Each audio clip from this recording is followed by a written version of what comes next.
Hi there, how's it? In the name of Christ, it's your girl Cranky. I hope you're good, I hope you're peachy, I hope you're stellar, and I hope you're in a neat little bunch. Whatever. It is the 28th of November 2023. It's a Tuesday. I'm rocking this massive wig because I'm doing a treatment on my hair. I do that once a week, so because my hairstyle is a high hairstyle underneath, I needed something to cover all of it. I don't want to just wear a dug. So just in case you're wondering what's going on over there, that's what's going on. 1 minute-ish. That's like it. What did I just do? Let me just leave this alone as it is. Yeah, alrighty. Let me put some caveats out there. What do I want to say?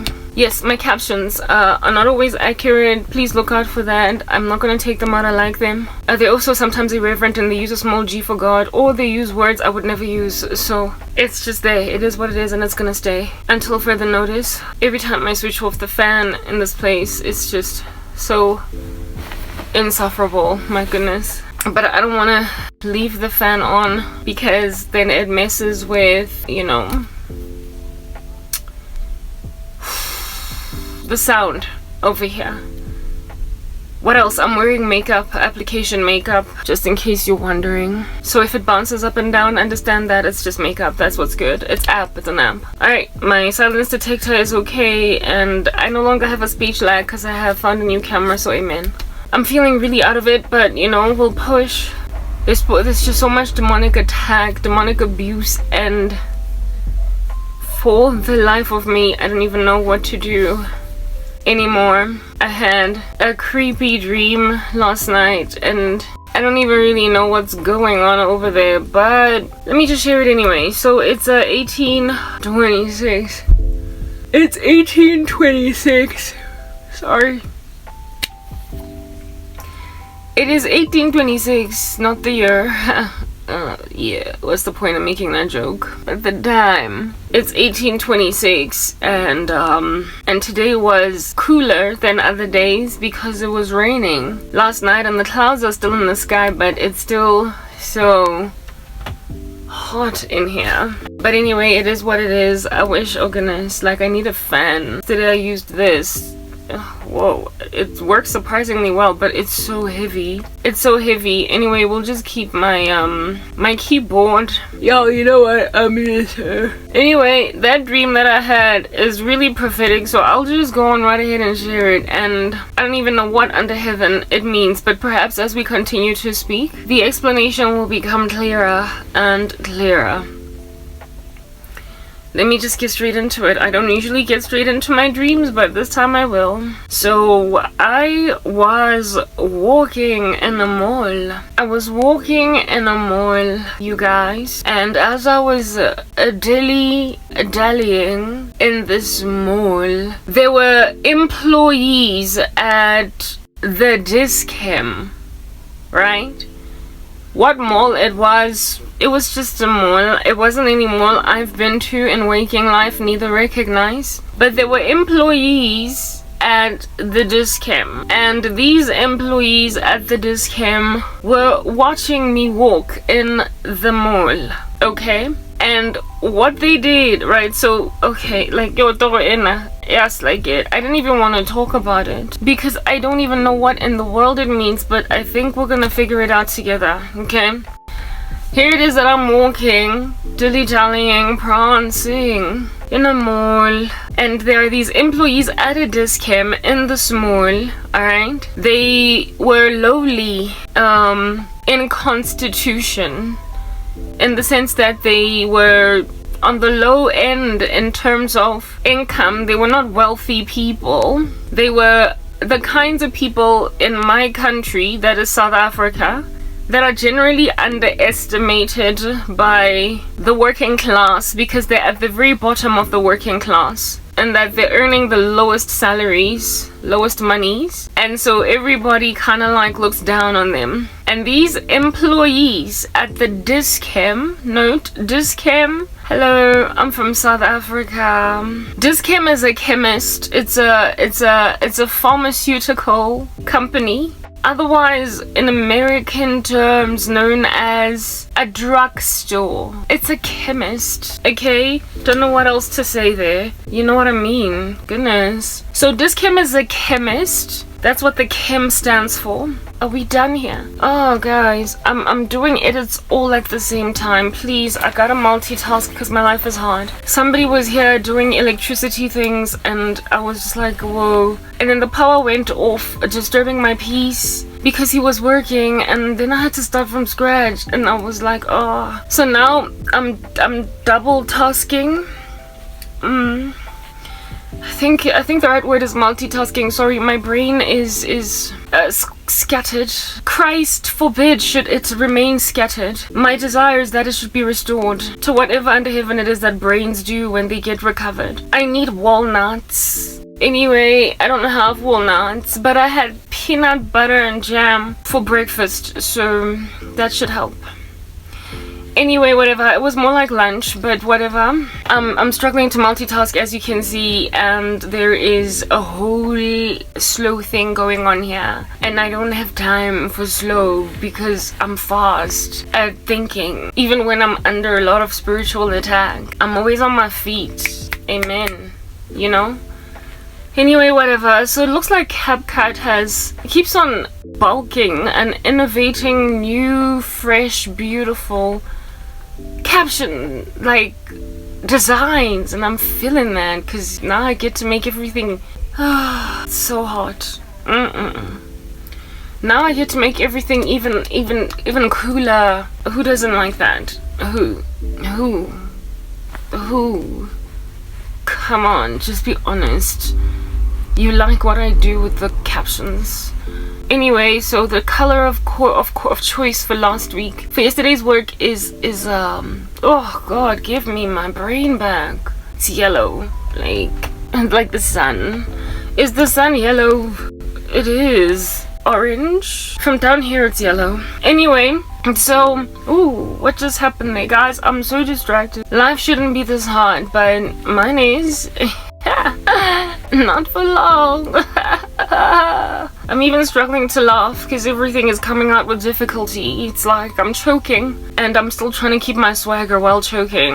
Oh, dangerous combo that. Anyway, y'all, so Dischem. How long have I been talking here? This new recorder only records for 10 minutes at a go, so whenever I get to the 9-minute mark, I become anxious, I start to shake, I get the freaks, and I start to feel like I'm gonna bubble up into an amorphous creature. We don't like that. So let's just wait for this thing to get to like 10 minutes and then I can focus on this thing. And by the time I come back, I'm all yours. Yo, what's up? I said I would be all yours, but this thing is just, you know that rainbow colored make me wait wheel from Apple? It's doing that and I don't have time for it because my computer is slow and we don't like it. But it's the only one we have. Anyway, whatever, y'all, guys. I'm busy telling a dream here, but I'm distracted. Oh, this is so slow. Whoa. You know this guy, this electrician guy, he did me dirty. I was in the middle of exporting my my speech. Oh goodness, I'm so lost now in the brain. He was like slap bang in the middle of exporting my silence detected video, and then boom, he decides to go and just like slap me with a power cut. Like, whoa, you know? I guess I should be grateful that we've got solar panels. This is South Africa after all, so stop complaining. Anyway, I'm gonna leave this be for a moment and go back to talking about the dream. Ultimately, I'm gonna look back there again, but for now it's doing whatever.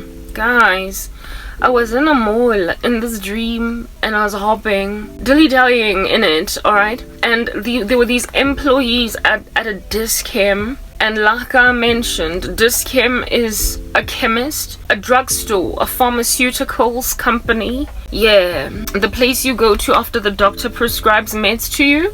And then you go there and they give you your meds if you have a script. A script of which is a prescription script. Okay? Right. Okay, so this thing is finally done doing what?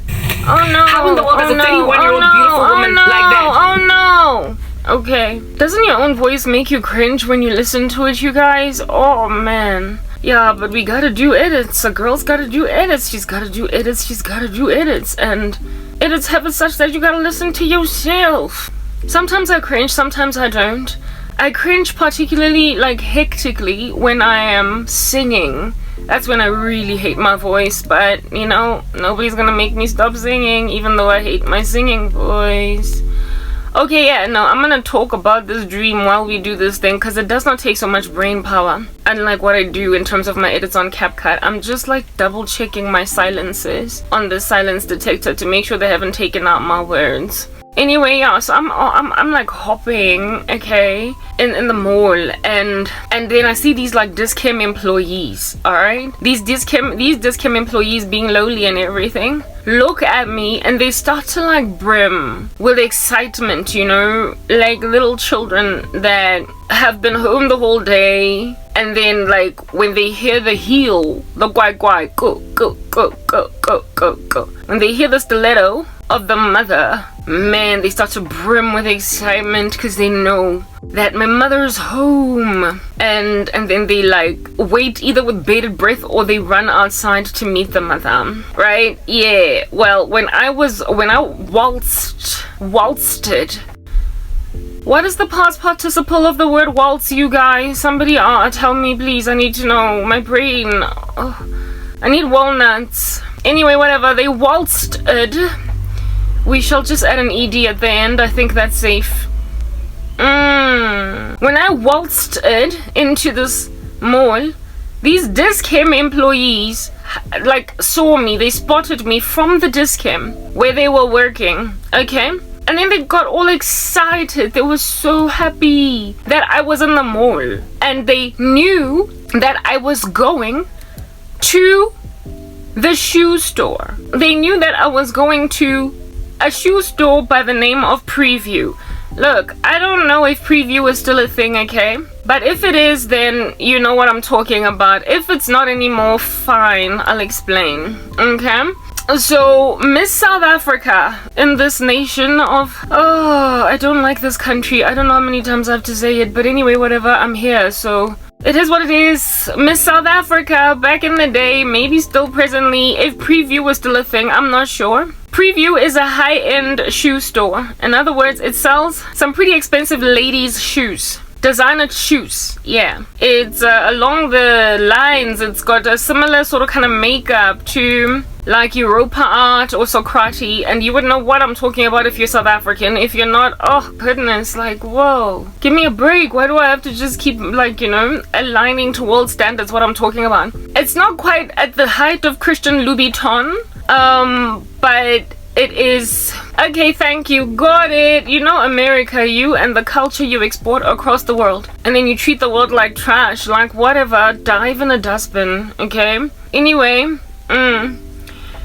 so remember Sex and the City back in the day? Sarah Jessica Parker, or Carrie, and her girls, especially Carrie, used to love these shoes called Manolo Blahniks. Manolo Blahniks. I don't know if Manolo Blahniks are still a thing. Yeah, but a Preview was like the store that would sell Manolo Blahniks. Thank you. It's a high-end shoe store. I don't know if it's only South African or what, and I don't even know if it's still a thing today, but it was back then, and that's what God uses in this unfortunate mind of mine, given that I've been extracted out of society. So I don't know when stores closed down. Ever since what's this random Bob thing? Ever since coronavirus smacked everybody upside the head and they had to be lockdowns, a lot of the brands that used to exist in the land are just no more. So I don't know if Preview is still a thing. But Preview used to sell some pretty expensive high-end shoes for women in particular. I don't believe they sold men's shoes. And it's at the height or level of Manolo Blahniks, ever so slightly lower than Jimmy Choo's, but also high-end. Yeah. So now you know what I mean when I'm talking about Socrati or Europa. It's like a Manolo Blahnik shoe store. Okay, yeah, now that you've gotten that in your mind, let's move on. Alright, here it is that I was like walking in, and then I went to a shoe store that was Preview in particular. It was Preview, okay? That shoe store was Preview. Why preview? Like I said, we're gonna interpret this dream together, because it just slapped me upside the head, and I was like, oops. So, oops, upside the head. Oops, upside the head. Silence. We're gonna interpret this together. In South Africa, back in the day, might still be a thing today if preview is still a thing. Okay, I don't know, because you know COVID-19. Yeah, Miss South Africa, I.E, the beauty queen, the pageant lady. Yeah, if she won when she wins, yeah, one of the prizes that she got back in the day was shoes from Preview. Shoes from Preview, okay? For a year, like a year's supply of shoes from Preview at her leisure. She could just walk in and take the whole store for an entire year of her reign. For the entire year of her reign, she was basically the tantamount of being blessed with Manolo Blahniks, as many of them as she wanted, for a whole year. I would have totally just taken the store. Anyway, whatever. Alright. So Miss South Africa back in the day used to get Preview shoes for a whole year. Okay? Yeah, I walked to Preview in this mall where the Discam staff members who saw me were like, oh my, Mom remembered Melrose. Okay, they didn't sing that. Right now I'm kind of discombobulated, guys. Never mind that. I'm really suffering in my bones. And I'm trying to not have that suffering come through. I'm trying to not have it pull out like hairs on a head, you know what I mean? Okay, finally we're done with edits. We are not anymore, I promise, going to be looking, at least for the duration of this video, at anything other than you over there. Just out of being kind, or whatever even that means in 2023. Everybody's just butch and mean. Okay, how much time do I have left? Oh goodness, like 15 seconds, this thing. Y'all know, preview, you guys. Okay, we're just gonna like start from minute 10. Minute 0. Lord, why do I feel like this? Okay, now I'm gonna talk being serious, okay? No more joking. Okay, was I even joking? Was anyone laughing? Anyway, whatever. Righto, so I'm out here walking in the mall, dilly-dallying, waltzing in there. And as I was waltzing in, the staff members from what do you call this, joined, from Discam, were like, oh, she's here, she's here, she's here. And she's definitely going to Preview. She's definitely going to Preview. And I had a comprehension that these employees at the Discam owned the Preview. And their Preview, their little shoe store, that's in real waking life in South Africa, a high-end shoe store, yeah, was barely perused. It was barely perused. Barely anybody went in there. It had like a whole slot in the mall, but nobody was going in there. And it was night time perpetually at the Preview. Even though when I was walking inside the mall, it was during the day. And these staff members who owned the Preview, when they saw me walking in, they got very excited because they understood that I was going to their shop that no one frequents. I was going to their shoe store that nobody frequents, nobody likes it, okay? And they had known me in the past. The reason they got excited is because they recognized me due to the fact that I was a regular at the store. I was always popping in there and buying loads of shoes. I was a regular, so every time I waltzed it into the mall, the Discam staff got excited because they knew that I was going straight to Preview to buy a whole bunch of shoes. They looked at me and understood me as hella wealthy. Like violence of wealth. Like I was coining it. I was that chick. I was a moneyed lady. Yeah, I'm broke, guys. My life is so every day because I'm poor. Can't afford anything. But in that dream I was Muhumi. Guys, one. And the individuals at the Discam comprehended me as Muhumi. A Muhumi is a wealthy human. Yeah, guys. Nikili Muhumi, according to the people at Discam. And when I walked in to the Discam, they knew exactly where I was going because there was nowhere else I was inclined to go whenever I was in the mall other than Preview. And when they saw me, they saw a really rich lady and I was a regular, and so they were excited that their barely perused shoe store was going to get sales for the day. A shoe store that would sometimes go days weeks on end without anybody buying anything, and it was facing essentially closure or something. Yeah, and so when I walked in, I was like a saving day type thing, and they got all excited on some, she's here, Gara was here, Gara was here, Gara was here, Gara was here, and she's gonna spend some money today. She's gonna spend lots of money just buying some shoes. That's what's good. And when I walked in, I could overhear them getting all excited, and they would give me, right, like queenly treatment whenever I was in the store, right from Discam where they were at. Like, it's weird like that with dreams. Like, I walked into the preview and there was like a cranberry tea waiting for me. It's like they prepared it in Discam and then it just kind of teleportively landed inside preview. They stayed in the Discam, but they gave me queenly service as a customer inside preview. And I told you guys that the preview, where it is that the store was at, it was nighttime. It was also dark and dingy in the sense that there were no lights, and the lights did not even come on inside the store when I was there. It was always switched off, and it was also in a conspicuous part of the mall that is generally ignorable.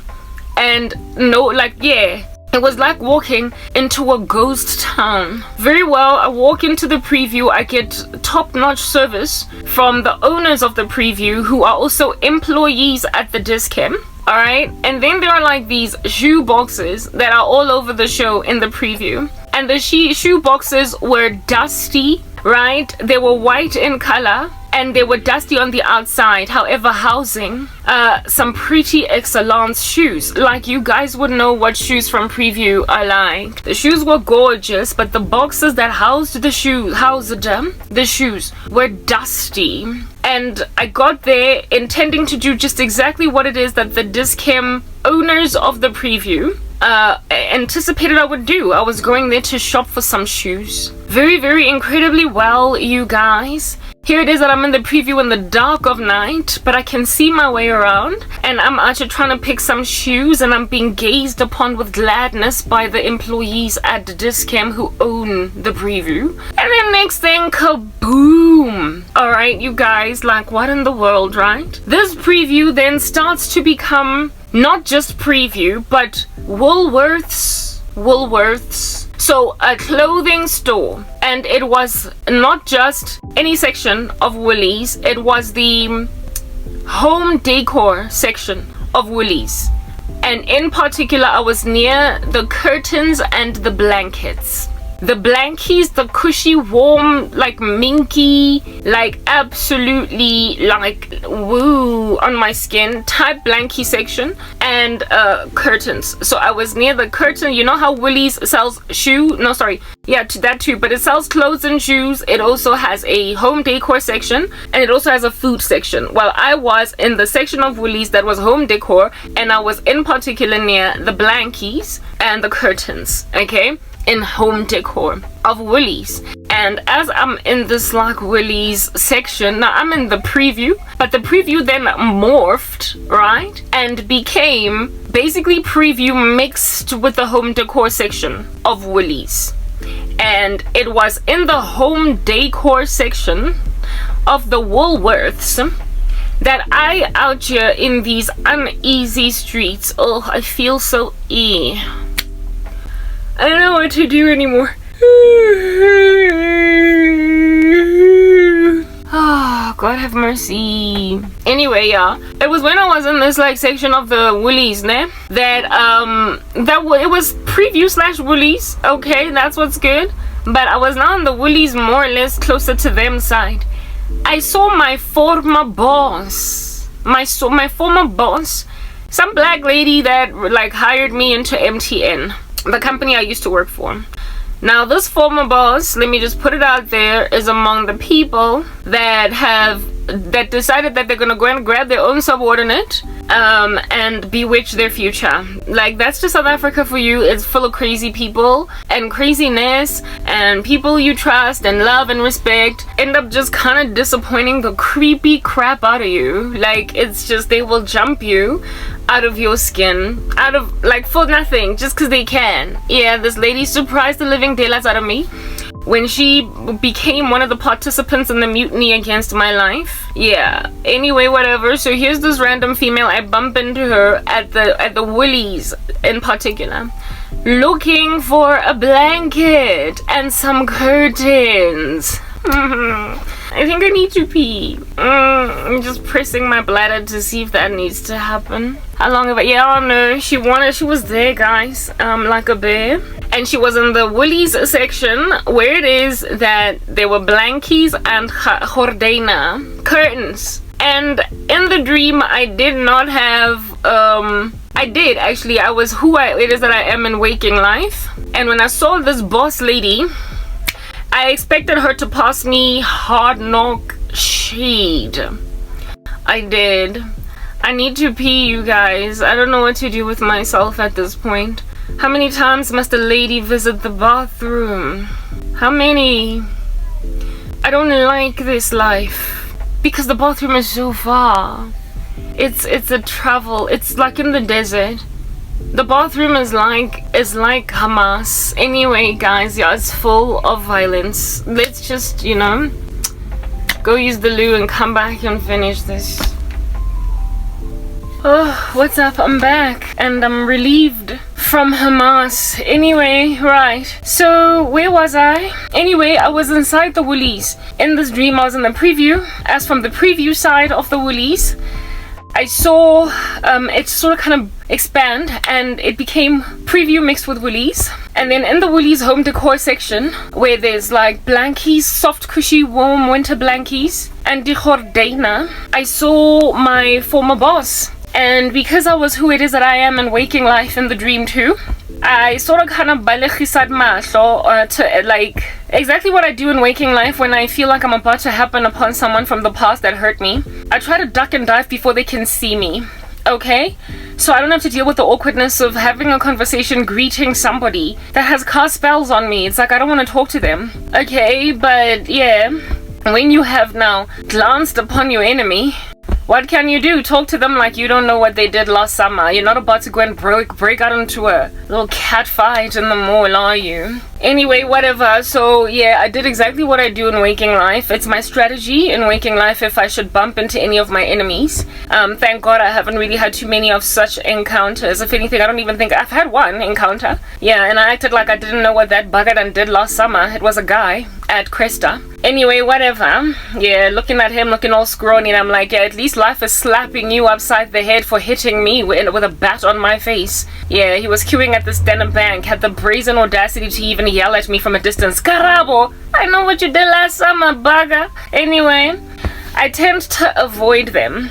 Yeah, but like, if at all I can't avoid, then, you know, we have a conversation acting like, I don't know what you did, but I know what you did. And in my dream, I knew what my ex-boss had done last summer, okay? And she saw me. I tried to balecha, that means run. I tried to hide, you know, kutza, duck, yeah. Try to do that like what I would do in normal life, just hide behind a pot or something. A plate, a big plate at Woolies and just play Pink Panther. Whatever, but I wasn't able to hide because she actually like went out of her way, okay, to, oh God have mercy, my brain, I need walnuts. Anyway, y'all, so she went out of her way to be like, Karabo. Hey, some witches are brave, yes, well, like, guys, come on, stop it. Like, I've actually had two such people who cast spells on me, and when the guy like called me from a distance, Akiwilo Kostena Bank, the chick, it was at the Pick and Pay right here in my hood,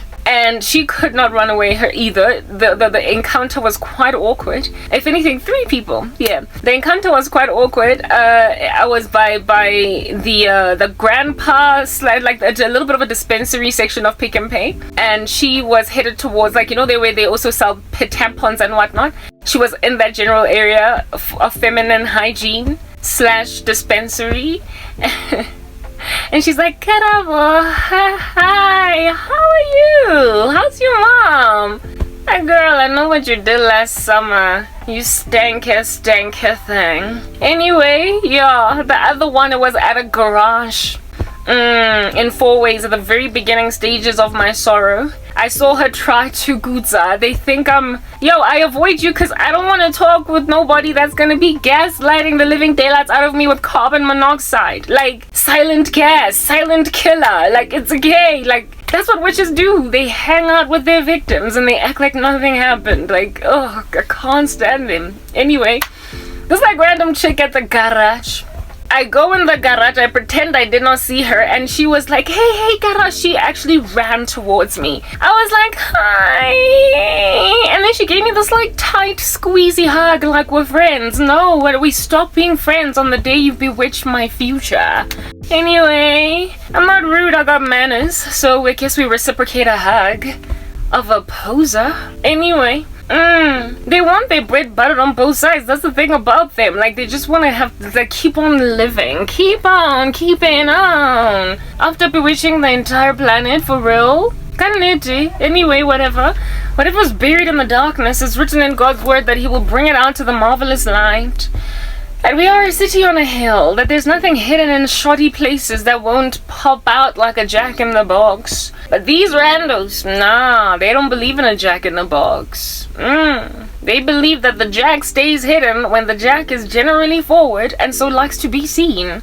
Anyway, so here's this jack-in-the-box rocking up, and the willies, you know, and she's like, "Carabo," talking to me like she's still my boss. Look at that. And guess what she looked like in my dream?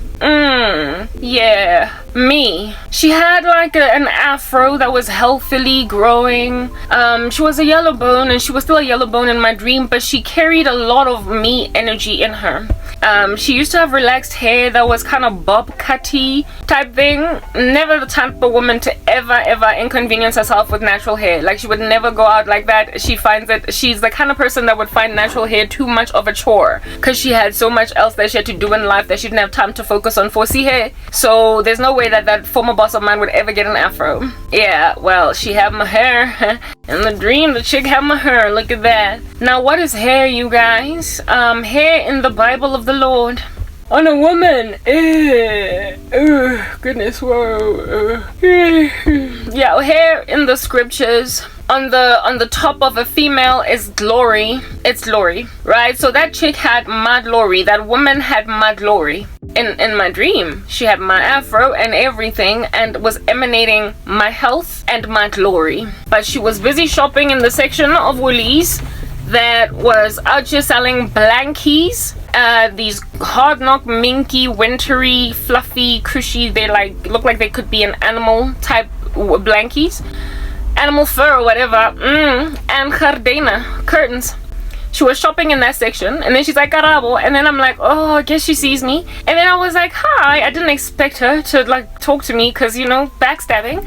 But in the dream, I guess she was acting the exact same way that witches act when they see their victims, like nothing happened. And I was like, hi. And as soon as I said hi to her, I had an inherent understanding that she knows I lost everything because of her, because of what she did, her and many other people.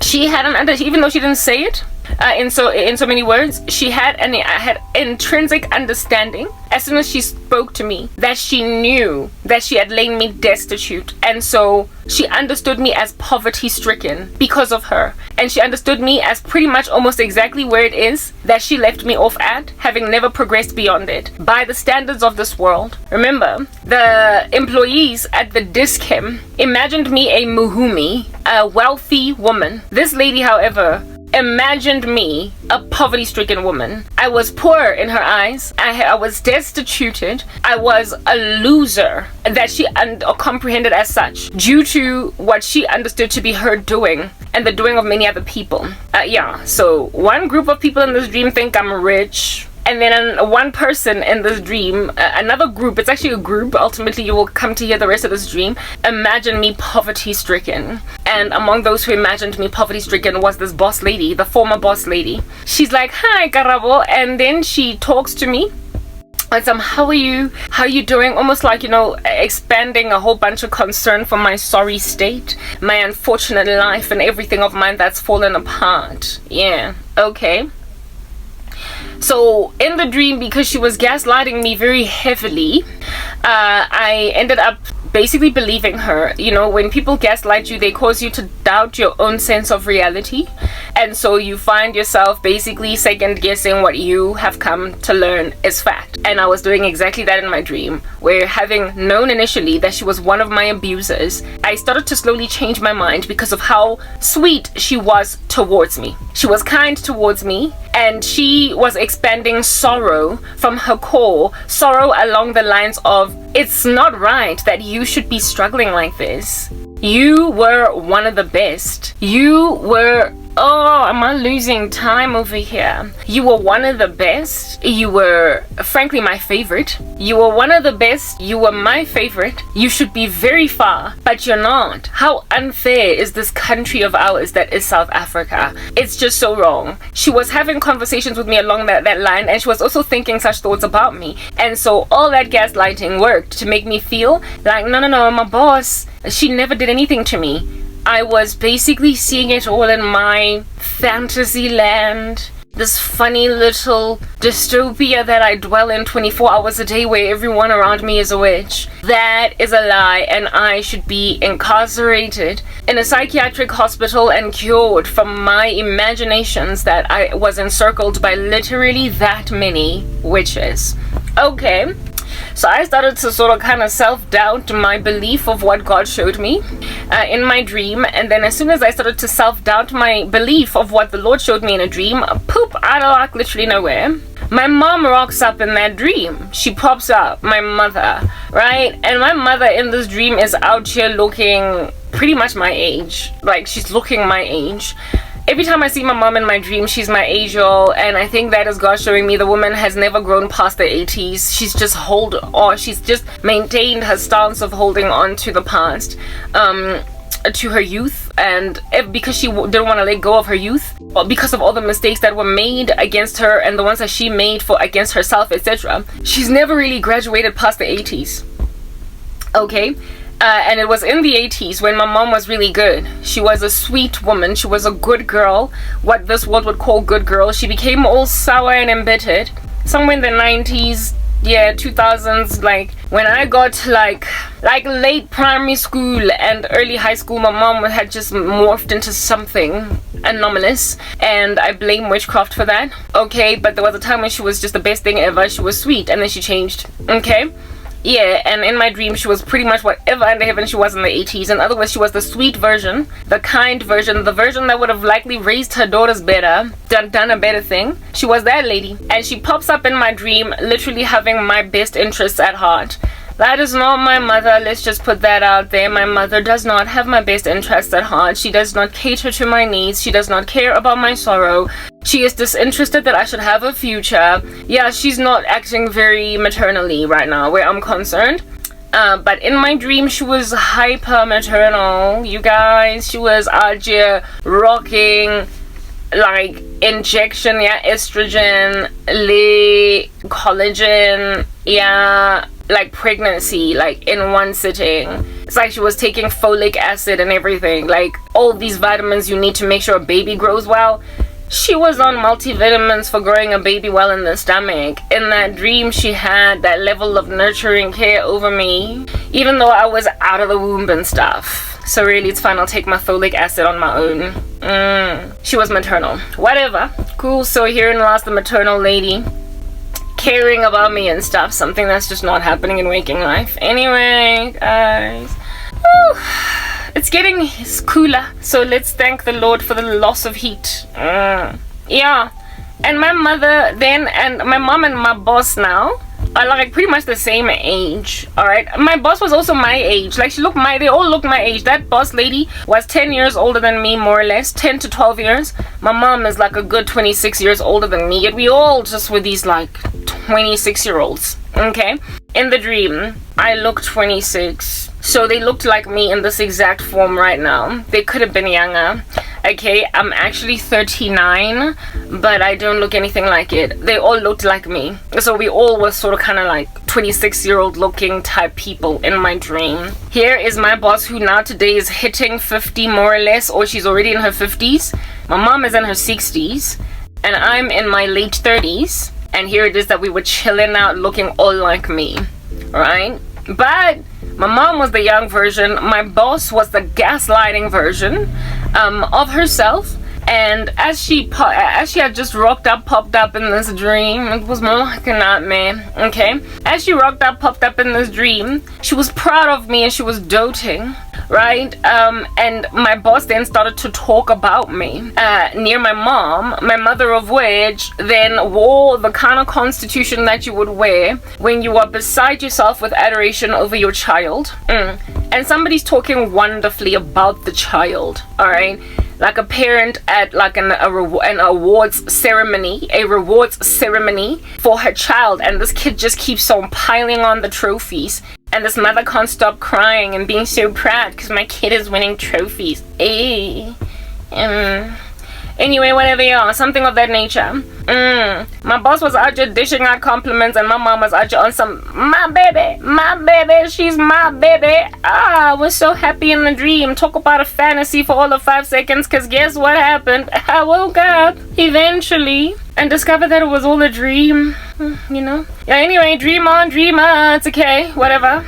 In heaven one day it won't be a dream, Anyway, right. So this boss lady starts talking about me. Remember, initially, I was pretty much suspecting of her for having done what she did to me. She managed to gaslight me into like second guessing myself. And then she popped up. And then my mom popped up in the dream next to me, and at the same time that my mom popped up, this boss started dishing out compliments, and she was talking about me. But as she was dishing these compliments out, by dishing out compliments I mean professionally, right?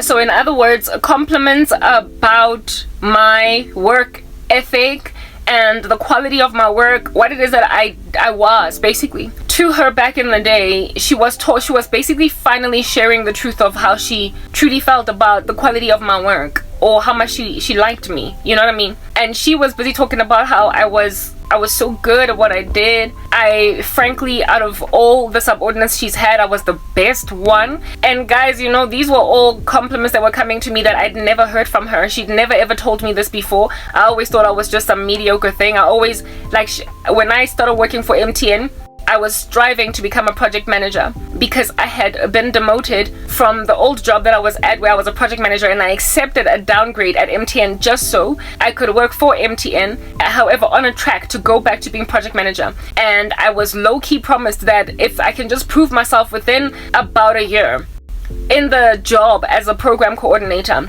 in about 6 months to a year, I could then be quickly promoted to project manager, right? So essentially I was tricked into MTN, into downgrading myself, only for me to be like pulled around Gango and dragged for longer than was absolutely necessary. And I ended up in that dead-end job for 2 years.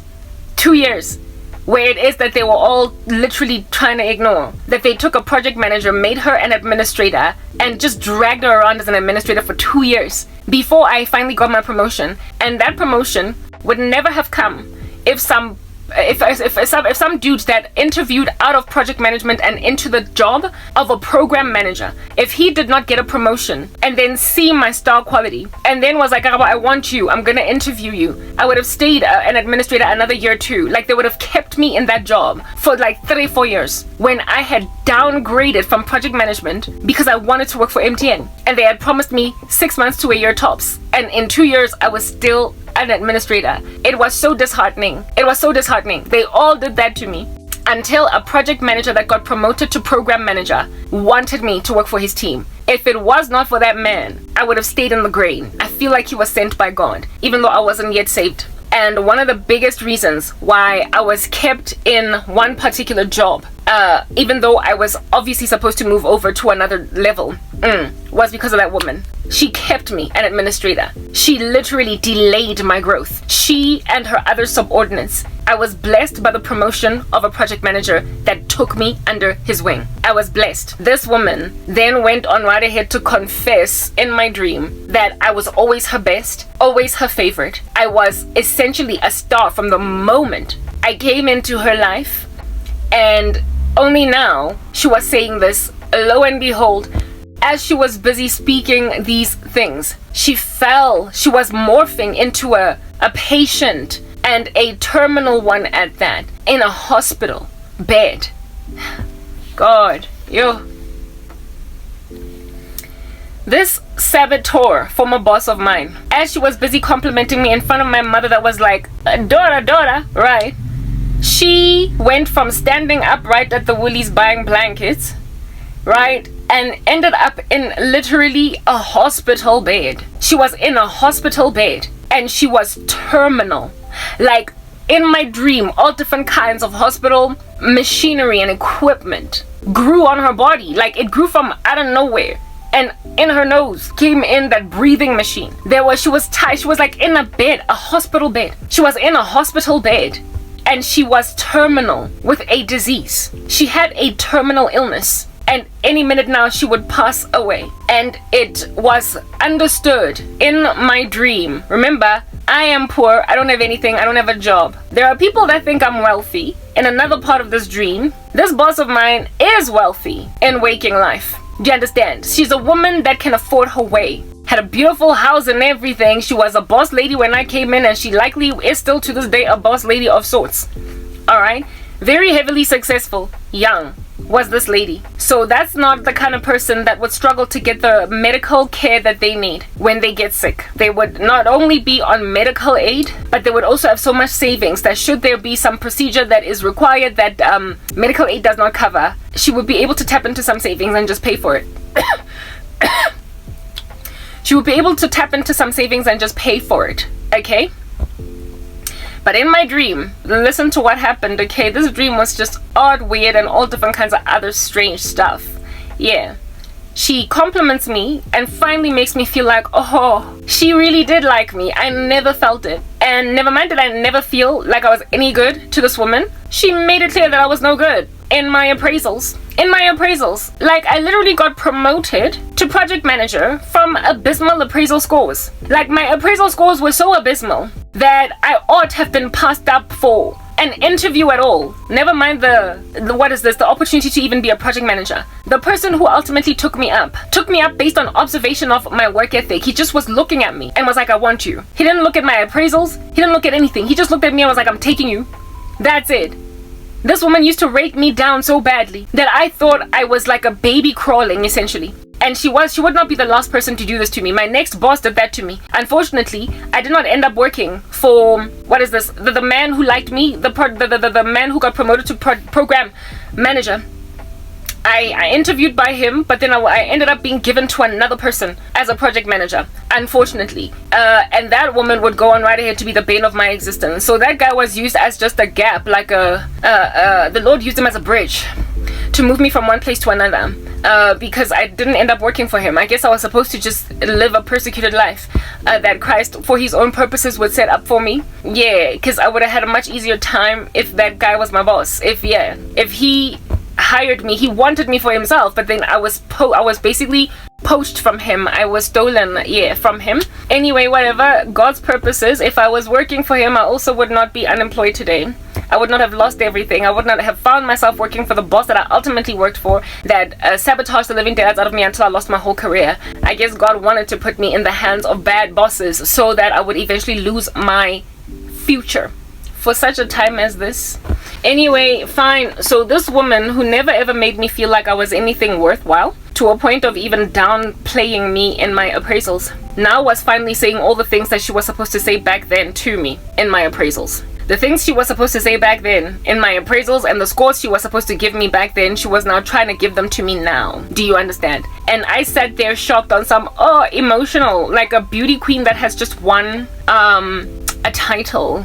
Goodness, like, I should have seen it for what it was, but this is a dream. Naivety reigns and rules in dreams sometimes, so that the Lord can show me what people hope and intend. They want their bread buttered on both sides.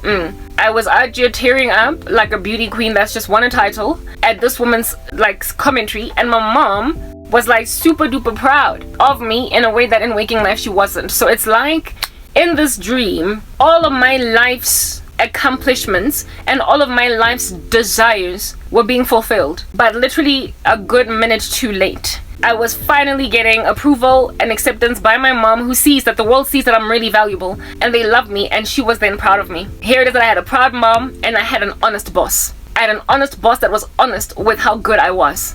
But as she was being honest with me, right in front of this mother of mine that looks my age, so basically the version of my mom that is young, has not yet made mistakes like she's made right now. Like they wish they could turn back the hands of time like R. Kelly, but it does not work that way, okay? This boss then ended up basically meshing into a hospital bed right there in the Woolies. So the Woolies now becomes a hospital. So it starts out being preview and then it meshes into Woolies, that section of Blankies and Jordana, and now here it is that it's a hospital. And as she now is manifesting into hospital mode, terminally ill, passing away, I then change my mind entirely. And I'm like, oh my, thank you, my boss lady, my former boss, for acknowledging how good I am, and thank you for acknowledging the value that I added to you. I appreciate the reward. I appreciate the acknowledgement. You know, I'm thankful. I'm really very grateful. But my goodness, you're sick now. So I started to worry about her and care. I started to care because that's just what happens when people you love and people that you get along with and people that are not doing everything in their power to shatter you to a million pieces. When they get hurt, you get worried. When they get to hospital, you visit them and you cry and you mourn and you pray for them. You beseech the King of the universe on their behalf. Do you understand? Yeah. So basically, if that boss lady of mine had continued to love me, she would have been one of the people that will have bolstered my career from the very get-go, and I would hold her very dear and near in my heart all the way into my old years. And anything at all that would ever happen to her, should I have heard about it in the grapevine, it would have made me get out from wherever I found myself, wherever she's at, and surprise her with a visit in the hospital. Surprise her with, oh my goodness, I heard you were sick and I couldn't deal. And then basically at the hospital bed, talk about how it is that you were one of my favorite bosses and I can't stand to see you like this. What do you need? What can I do for you? That's what me turning my life over to Jesus Christ would have meant for everybody in my life. If at all people had loved me back. You know that song that I rewrote, yeah, Jesse Reyes, yeah, Figures, where I'm like, birth home, you've been cruel, now you will not get me back. Where I cried about South Africa and how it is that they've treated me so badly that they're gonna wish they had loved me back, because that's the thing about a child of the living God. They don't forget anybody, and they also have got a power that you lack. They've got an intercessory power. It's written in God's word that the prayers of the wicked are an abomination to Emmanuel, but the prayers of the righteous are like a fragrance in his nose. Right? Where 2 or 3 of us are gathered, there he is with us. Our prayers are heard in a way that nobody else's are. So if at all you get sick, if you're in a bad bunch, if your children are wayward, if you have got a job interview coming up, there is no better person to pray for you when you're not serious about Jesus than a Christian. They have access to the one true God. They can tap into the sky, pierce through. Prayers are a fragrance, and the Lord might stand in the gap for such a human being as that. Like proper, the Lord might be prepared to rescue someone on behalf of a Christian just because of how heartbroken the Christian would be if at all that person was eradicated from the timeline. Yeah, now that you've held those horses down, let's go on right ahead and finish talking about this scene, this like fantasy, because that's all it is really, okay? Very well, this boss of mine starts to morph into like a sick patient terminal in the hospital. I'm feeling so unwell. Anyway, whatever. Yeah, she's morphing. I'm feeling unwell because of all this demonic abuse. Yeah, South Africa. Whatever, she becomes this thing, but before she gets fully like terminal in this disease that she's in, she has won me over with her lies, with her beguiling. She has won me over with the deception. She has won me over with the gaslighting. She has made me second guess my own reality. And I found myself standing over her hospital bed as she was her terminal, thinking, what is this? She's not one of the people that hurt me. She's not one of the people that hurt me. I was seeing wrong. I thought she had betrayed me, but she's not one of them. There are many, but she's not one of them. In my dream, I stood over her body that was lying in a hospital bed, and I said to myself, she's not one of them. I know I've been betrayed by friends and family and colleagues, etc. But her hands are clean. Her hands are clean. She's not one of the people that have afflicted me with just like an ingenious plot and a scheme to rid South Africa of all true talent so mediocre people can look good. She's not one of them. And so because I changed my mind in my dream about the nefarious nature of this woman's core, I then started to worry about her and her well-being and what's going to happen with her ultimately. Recall I told you guys that thanks to all of this sorrow in my soul, all of this pain that I have endured all of these many years has calloused me. I spoke about how it is that because of the mistreatment of my person by friends, family, colleagues, pretty much everyone that I ever came to know and love. It's like everybody just passed away in quite the devastating car accident or bus accident in one sitting, in an explosion in one sitting, and I had to mourn, grieve all of them all at once. Like, all of them just died. And I was lamenting about how it is that it's hard enough to mourn one person, but when you have to cry over everybody you've ever known, you have to literally mourn your brother, your sister, your cousin, your cat. You have to mourn your best friend. You have to mourn your boss. Like a building exploding where all of your loved ones are in it all in one sitting. How do you even cry? Which memory do you first linger on? Who do you reminisce about first out of all of them? Because literally it's all of your life. That's what happened to me. I was kicked to the curb by everybody I've ever known and loved. And for those reasons, and messed up, I was betrayed. Do you understand? And that caused so much devastation in one sitting. It caused such a violence of cognitive dissonance, and I don't even know how to this day I have survived that level of abandonment by everybody. Okay, and what it has done, because of just how calloused, cold, apathetic, unfeeling, and inappropriately responsive to my pain, everyone that is supposed to love me has been my reaction, my coping mechanism has been to basically not care back. And it's not even a coping mechanism, it's so much pain that I can't possibly feel more pain. It is so much pain that I can't possibly feel more loss. It's like they have amplified my sorrow to a point where it has reached equilibrium pain. And so there is no extra marginal unit of pain that you can add that will make a difference. It's like my pain has reached a plateau or an equilibrium, and no additional pain makes any real difference, because I've reached basically the height of what I can experience in sorrow. I don't know if you understand what I'm saying. Meaning that I no longer appropriately respond to people dying. I no longer appropriately respond to people's news of a terminal sickness. I no longer appropriately respond to people's sorrow the way that I would have back in the day. My dad was diagnosed with prostate cancer, and I was like, meh. I had an aunt that passed away. I didn't even go to the funeral. I was shown a dream of a cousin of mine that will soon pass away from a car accident, if at all the mother doesn't repent. And in the dream, I was like, meh.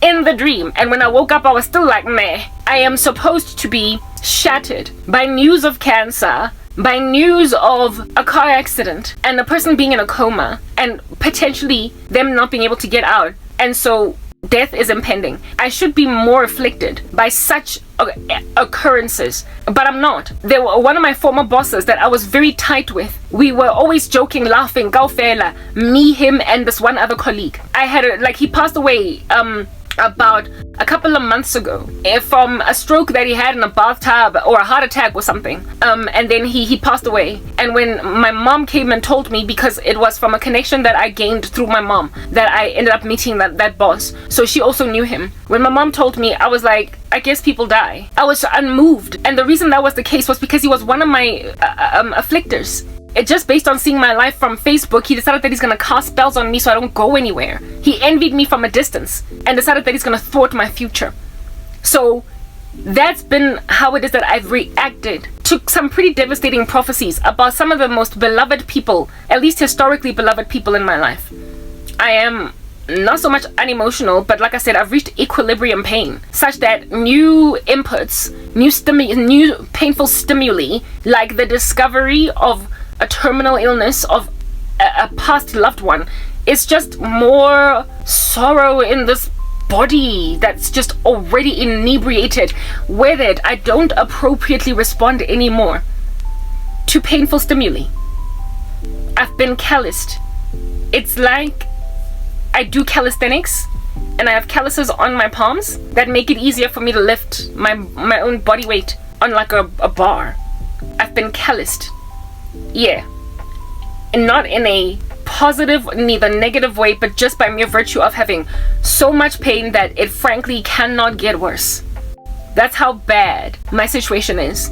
So I could have a whole 10 people from my life pass away and me still be like, meh. That's what people have done. I'm too focused on my own pain and my own sorrow and my own abandonment, my own isolation, my own solitude, my own solitary confinement, to focus on individuals that prided themselves, spreading themselves thin in these streets and decimating people's lives, and now look at you get a diagnosis of cancer.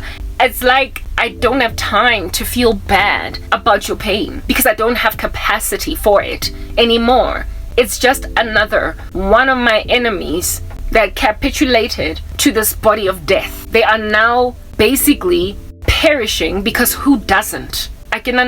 And this boss of mine did not want me to view her in that light, in her moment of need. Remember the dream that I had 2 or 3 days ago that I told you guys about, where it is that I saw a whole bunch of my enemies in hell. They were burning and they were all ever so incredibly, like, what is the word, preoccupied with the fact that now that they're dead, I don't care. I'm indifferent. Well, one of the biggest reasons why they are tormented by that thought is because they were supposed to be among my nearest and dearest people, such that their deaths would have created quite the gargantuan canyon in my heart. And yet all it did was give me a slight prick that I very quickly moved on from. The kind of injury that only needs a band-aid and not even antibiotics. Yeah, but like it was supposed to shatter you to near death when they got hurt or died. These people that were that close to me, one of them was my former boss, who in my dream was trying to change my mind before she would be met with the end of her life. She did not want me to not hold her in my memories with any level of grandiose adoration. She did not want me to see her as just another one of my futile enemies. And so she concocted a strategy to lie to me, gaslighting me, and making me believe that I am a travesty. The thing that I am is wrong. Do you understand? That I should not have been done this to, and if at all it was up to her, I would, not have lost anything. I would have maintained everything, that she would have had my back. Except herein lies the deal. She was one of the people, thanks to her witchcraft that she had done. I had put her on my CV as a reference. And one recruitment agency called her, and her response, her reference to her, this recruitment agent, was wicked. She lied. She spoke about me as worthless. You know, God keeps on saying, in light of my curriculum vitae that I sent out, let me just move on to the